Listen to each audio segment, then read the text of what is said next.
দৰমহা বাঢ়িব লাগে না নালাগে? দৰমহা বৃদ্ধিক লৈ বিধায়কৰ মাজত চৰ্চা। দৰমহাক লৈ চৰ্চা চলিছে দিছপুৰৰ বিধায়ক আৱাসত। 50% দৰমহা বৃদ্ধি হ'ব মন্ত্ৰী বিধায়কৰ। 6 বছৰে বঢ়া নাই বিধায়কৰ দৰমহা। এনেদৰে এতিয়া বিধায়কৰ দৰমহাক লৈ চলিছে গৰম চৰ্চা। বিধানসভাৰ উপাধ্যক্ষ নোমল মমিনৰ মন্তব্য, মন্ত্ৰী বিধায়কৰ দৰমহা বৃদ্ধি প্ৰতি 5 বছৰ মূৰত হয়, এয়া নিয়ম মাফিক। 2018 শেষবাৰলৈ অসমত মন্ত্ৰী বিধায়কৰ দৰমহা ভাত্তা বৃদ্ধি হৈছিল। এতিয়া দৰমহাৰ বিষয়ত 4জনীয়া কমিটি গঠন কৰিছে বিধানসভাই। এই 4জনীয়া কমিটিয়ে সমগ্ৰ দেশখনৰ প্ৰতিখন ৰাজ্যৰ মন্ত্ৰী বিধায়কে লাভ কৰা দৰমহাৰ ভাত্তাক লৈ ৰিপৰ্ট সংগ্ৰহ কৰিব।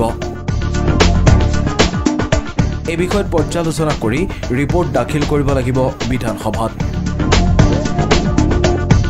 এই বানৰ সময়ত কোনো বিধায়কে দৰমহাৰ দাবী কৰা নাই বুলিও মন্তব্য নোমল মমিনৰ। দৰমহাৰ বিষয়টো সংবাদ মাধ্যমেহে উলিওৱা বুলি অভিযোগ নোমল মমিনৰ। কিছুমান নিউজত দেখিবলৈ পালোঁ, এতিয়া আমি নিউজ পেপাৰতো দেখিছোঁ যে 50% দৰমহা বঢ়াই দিলে কিবা।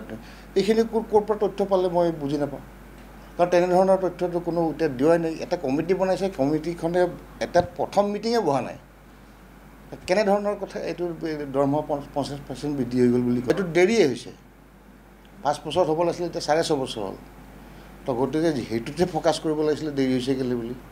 তথাপিও বিধায়কসকলৰ এতিয়া বানপানী হৈছে, বানপানীৰ সকলো ব্যস্ত, আৰু এতিয়া বানপানীৰ সাহায্যৰ কাৰণে মুখ্যমন্ত্ৰী সাহায্য পুঁজিলৈ বিধায়কসকলে 50,000 1 লাখ টকা ডনেট কৰি আছে। দৰমহা প্ৰসংগত CPIMৰ বিধায়ক মনোৰঞ্জন তালুকদাৰৰ মন্তব্য, এতিয়া দৰমহা বৃদ্ধিৰ বিৰোধিতা কৰোঁ। বিধায়কৰ দৰমহা ঠিকেই আছে। বিধায়ক এতিয়া বানাক্ৰান্তৰ কাষত থাকিব লাগে। স্পীকাৰে এখন কমিটি কৰি দিছে হিমাংশু শেখৰ দাসক নেতৃত্বত, আৰু ইতিমধ্যে এই খবৰটো বাহিৰলৈকে আহিছে। মই খবৰটো পাইছোঁ। মই যিহেতু এমেনিটিছ এণ্ড ফেচিলিটি কমিটিৰ এছেম্বলি কমিটিৰ মই মেম্বাৰো, কথাটো মই জানো। কিন্তু মোৰ স্পষ্ট মতামতটো হৈছে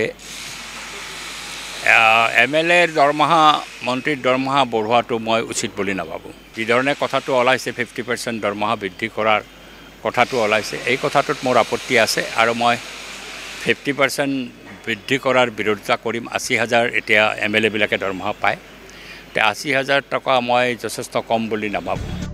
মনোৰঞ্জন তালুকদাৰৰ দৰে একেই মত পোষণ AUDFৰ বিধায়ক ৰফিকুল ইছলামৰ। বিধায়কৰ 80,000 দৰমহা কম নহয়।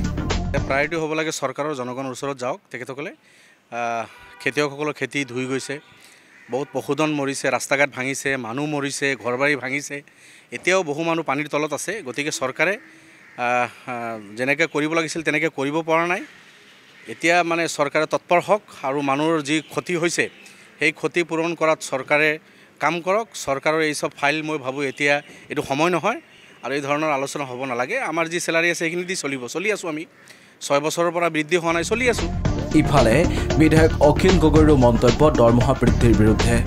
অসম বিধানসভাত অচিৰে যদি অসমৰ বিধায়কবিলাকৰ দৰমহা বঢ়াব লাগে, অসমৰ সকলো কৰ্মচাৰীৰ দৰমহা বঢ়াব লাগে, আৰু অসমৰ বিধায়কসকলৰ পেঞ্চন যদি বৃদ্ধি কৰিব লাগে, অসমৰ সকলো কৰ্মচাৰীৰ পেঞ্চন বৃদ্ধি কৰিব লাগে, আৰু অসম চৰকাৰে অন্যান্য মানুহৰ ধৰক অৰুণোদয় আঁচনিত পইচা দিয়ে, বৃদ্ধ পেঞ্চন মাত্ৰ 250 টকা দিয়ে, সেইটোও বৃদ্ধি কৰিব লাগে।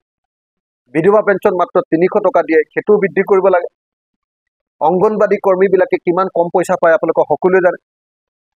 আশা কৰ্মীবিলাকে কিমান পইচা কম পায়। তাৰপিছত আপোনাৰ ৰান্ধনীবিলাকে কিমান কম পইচা পায়, তেওঁলোকক আমি ভাতে মাৰিছোঁ। একেদৰে বিজেপিৰ বিধায়ক হেমাংগ ঠাকুৰীয়াৰ মন্তব্য, দৰমহা বৃদ্ধিক লৈ কোনো নিৰ্দেশনা অহা নাই। এতিয়া আমি বান পৰিস্থিতিক লৈহে ব্যস্ত।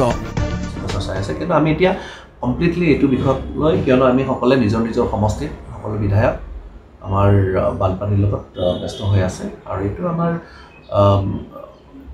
বিধানসভাত হোৱা বুলি কৈছে আপোনালোকে এইটো বিধানসভাত আমি সকলোৱে আমি হৈছে কি নাই কিন্তু বৰ্তমান আমি কিয়নো আমি সকলোৱে যিহেতু বানপানীলৈ ব্যস্ত।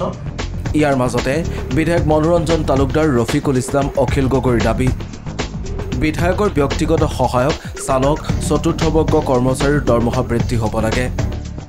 বিধায়কসকলে দৰমহা বঢ়োৱাটো মই এইটো সমৰ্থনযোগ্য বুলি নাভাবোঁ, কিন্তু আদাৰ এমেনিটিছৰ ক্ষেত্ৰত এজন ড্ৰাইভাৰক বিধায়কৰ যিজন ড্ৰাইভাৰ তেওঁক 10,000 টকা দিয়ে, 10,000 টকাটো দিয়াটো কিন্তু যুক্তিযুক্ত নহয়। চেণ্ট্ৰেল এক্ট মতে স্কিল লেবাৰৰ যিটো ন্যূনতম মজুৰি মাহে 18,000 টকা, তেওঁ 18,000 টকা তেওঁক দিব লাগে। এজন PA হিচাপে দিছে মানে কম্পিউটাৰ এক্সপাৰ্ট হিচাপে তেওঁক দিয়ে মাত্ৰ 12,000। এজন 4th গ্ৰেড দিয়ে MLA ক, মই মন্ত্ৰীবিলাকৰ কথা নকওঁ, মই ইমান মন্ত্ৰীবিলাকৰ খবৰ নাৰাখোঁ। বিধায়কক এজন 4th গ্ৰেড দিয়ে মাত্ৰ 8,000 টকা দিয়ে। কোন যুক্তিত 8,000 টকা দিয়ে? এনেদৰেই দৰমহা বৃদ্ধিক লৈ তেজপুৰৰ বিধায়ক আৱাসত চলিছে এতিয়া গৰম চৰ্চা। ভিডিঅ' জাৰ্নেলিষ্ট ধীৰাজ মেধিৰ সহযোগত গুৱাহাটীৰ পৰা ৰঞ্জিত আৰভাৰ প্ৰতিবেদন, প্ৰথম খবৰ।